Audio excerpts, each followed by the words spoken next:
3, 2, 1. Terima kasih teman-teman telah mampir di channel Mendongeng 31 ini. Semoga teman-teman dalam keadaan sehat-sehat ya. Dan jangan lupa bahagia ya. Tidak perlu berlama-lama lagi, mari kita mulai saja ceritanya. Jadi begini ceritanya. Adegan itu kemudian membawa kita ke masa lalu di mana saat itu Leon masih menjadi anak-anak yang masih banyak belajar dari sang ayah. Di mana Leon berdiri tepat di samping ayahnya yang sedang menatap beberapa makam di malam hari yang sunyi di sebuah taman pemakaman. Di tengah-tengah perbincangan antara Leon dan sang ayah, ia menatap anak satu-satunya yang nantinya akan menjadi pewaris tahtanya dalam keluarga Marbus. Ayahnya ingin dia mendengarkan dengan saksama apa yang akan dia katakan. Dengan seksama Leon mendengarkan apa yang akan ayahnya katakan. Dengan ekspresi wajahnya yang masih sangat polos, Leon pun menghadap sang ayah yang sedang menjelaskan bahwa di rumah besar Marbus, ayahnya mengingatkannya bahwa entitas yang paling dihormati oleh klan mereka adalah kematian itu sendiri. Keluarga Marbus adalah klan ahli nujum yang berkuasa atas mayat hidup. Diperlihatkan bagaimana mereka membangun taman pemakaman tersebut,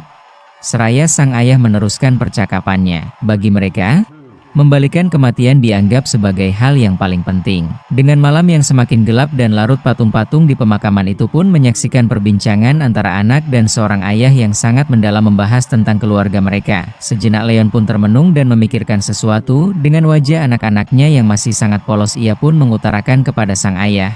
Leon bertanya-tanya apakah membalikan kematian itu mungkin. Ia selalu berpikir bahwa ahli nujum harus mengambil nyawa untuk mendapatkan kekuasaan, entah mereka mau atau tidak melakukannya. Pertanyaan sang Leon yang masih tidak mengerti tentang apa yang sang ayahnya jelaskan tadi. Dengan senyum tipis dari sang ayah yang segera menatap sang anaknya yang sedang kebingungan, ia pun menegaskan bahwa para Darmage ditakuti oleh banyak orang di seluruh benua. Kalau mereka ingin mendapatkan kekuatan lebih sebagai Darmage, bukan begitu?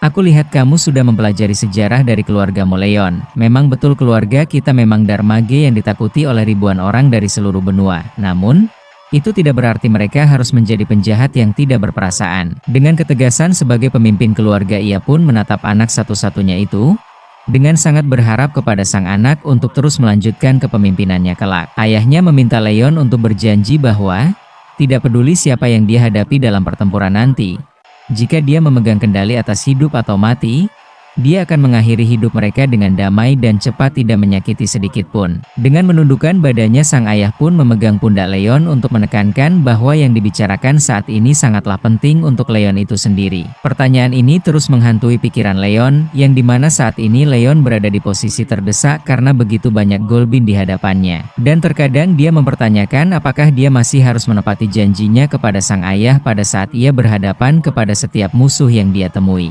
Kembali ke masa sekarang, di dalam ruangan yang berbau kurang sedap dikarenakan tidak terdapatnya perputaran udara di dalamnya. Dengan cahaya yang dikeluarkan oleh obor di sekitar Leon, yang sudah siap menghadapi situasi seperti ini. Saat ini Leon dikelilingi oleh makhluk-makhluk hijau kotor ini. Dengan raut wajah yang sangat menyeramkan, para Golbin pun sangat siap untuk menghabisi Leon yang telah membunuh satu di antara mereka. Leon pun semakin banyak pertanyaan yang sama bergema di benaknya. Bagaimanapun, dia tidak percaya bahwa makhluk sekeji ini pantas mendapatkan kematian yang tidak menyakitkan. Memandang para goblin yang tidak memiliki perasaan terhadap manusia sedikit pun. Namun, cara yang paling manusiawi untuk menghadapi mereka, Leon harus berfokus memutuskan apa yang harus ia lakukan adalah dengan membidik tulang leher dengan ketepatan dan terukur. Itu akan dapat dipastikan yang akan menjadi yang mematikan. Itu adalah cara tercepat untuk mengakhiri hidup mereka dengan rasa sakit yang paling sedikit untuk mengantarkan mereka ke neraka. Dengan pedang pendeknya yang masih terhunus dan tetesan darah pun masih tampak pada pedang pendeknya,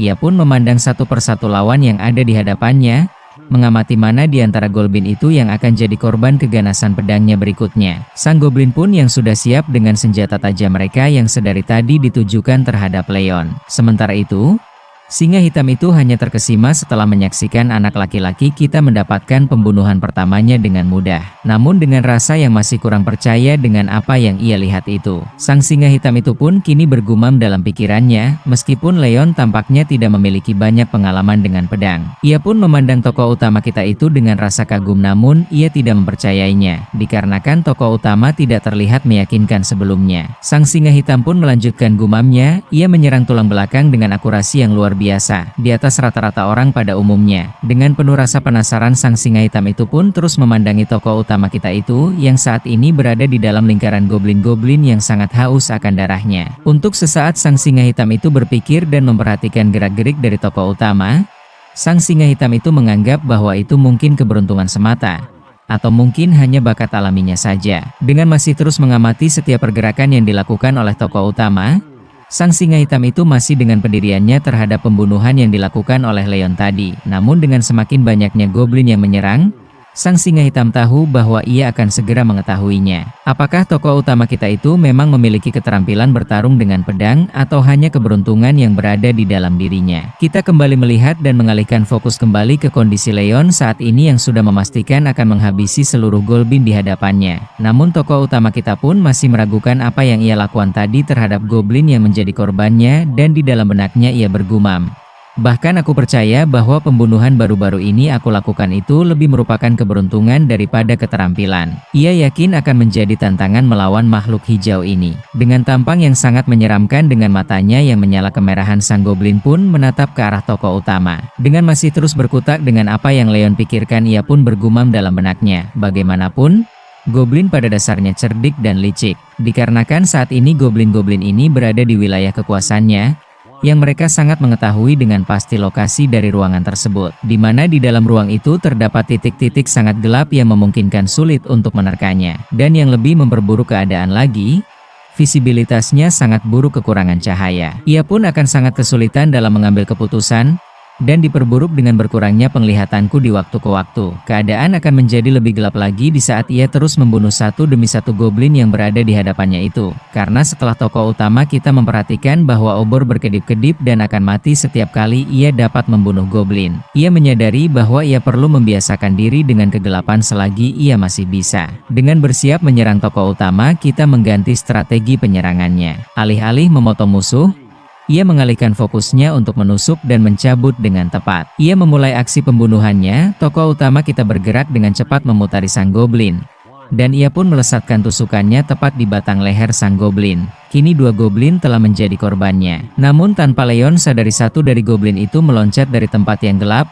Ia mencuri serangan dari sebelah sisi titik buta Leon, dengan cakarnya yang tajam dan tepat di sebelah tokoh utama kita. Namun dengan cekatan ia pun menghindar dari sergapan tiba-tiba itu. Dengan keterampilan pedangnya, Leon pun kini mendapatkan korban berikutnya.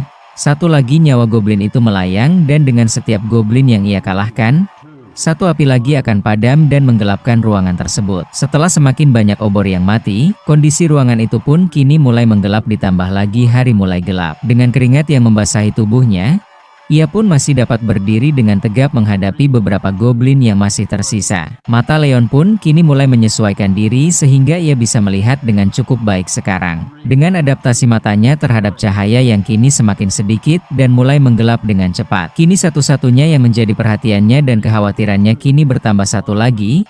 Dengan musuh-musuhnya yang masih ada adalah kondisi belatinya yang mengalami kerusakan akibat benturan-benturan dari pertarungan sebelumnya. Ia pun memandang pedang satu-satunya itu yang mulai tidak layak digunakan lagi. Namun, ia tidak berharap banyak dari bilah pedang seremonial yang berada di genggamannya. Tiba-tiba, seekor goblin melompat ke udara dengan sebilah pedang besarnya yang siap untuk menyerangnya. Tetapi Leon menyadari kedatangannya dan ia pun segera membalas dengan melemparkan pedangnya ke arah muka lawan yang menyerangnya, mengiris pipinya yang mengeluarkan percikan darah segarnya. Terkejut dengan apa yang dilakukan tokoh utama kita, sang singa hitam itu pun terheran-heran. Melihat bagaimana Leon membuang satu-satunya senjata yang dimilikinya membuat singa hitam itu terbingung-bingung. Gila rasanya jika dia membuang senjatanya di tengah pertarungan. Namun alasan Leon melemparkan pedangnya sederhana. Itu hanya untuk mengalihkan perhatian sang goblin. Karena rencana utamanya adalah dia ingin mengambil bilah pedang yang lebih besar dan lebih tajam. Begitu dia mendapatkan target yang sudah direncanakan sedari tadi, dia segera mengayunkan bilah pedang itu dengan presisi yang mematikan, dengan tusukan yang tepat menembus tubuh sang goblin itu, dan tusukan itu kini mengakhiri ancamannya. Setelah bahayanya telah hilang di hadapannya, dengan melewati beberapa tubuh dari goblin-goblin itu yang sudah tidak bernyawa lagi, tokoh utama kita kini berjalan dengan pasti dan masih dengan pedang terhunus di tangannya. Ia pun menuju gadis yang sedang terikat dan dalam kesulitan itu dan mulai melepaskan ikatan dari tubuhnya. Wanita itu sangat bersyukur karena telah menyelamatkan dirinya dari sergapan para goblin tadi.